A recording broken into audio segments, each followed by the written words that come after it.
ফরিদপুর, ভাঙ্গা, বরিশাল, পটুয়াখালী, কুয়াকাটা জাতীয় মহাসড়ক ৪ লেনে উন্নীতকরণের জন্য ৫,৮৯৯ কোটি টাকার ভূমি অধিগ্রহণ শীর্ষক সংশোধনী প্রকল্প সহ ৮ প্রকল্প উঠছে জাতীয় অর্থনৈতিক পরিষদের নির্বাহী কমিটির সভায়। বুধবার ডক্টর ইউনূসের প্রথম একনেক সভায় এসব প্রকল্প অনুমোদন পেতে পারে। প্রধান উপদেষ্টার কার্যালয়ে এ সভা অনুষ্ঠিত হবে। এর আগে একনেক সভা অনুষ্ঠিত হয়েছে পরিকল্পনা কমিশনের এনইসি সভায়।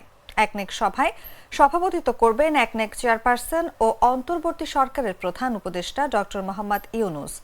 অন্তর্বর্তী সরকারের এটি প্রথম একনেক সভা।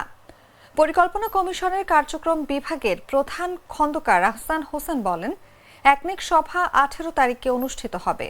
তবে এবারের একনেক সভা আমাদের কমিশনে হবে না, কারণ এখানে হলে আমরা চিঠি পেতাম। এবার উপদেষ্টার কার্যালয়ে একনেক সভা অনুষ্ঠিত হবে।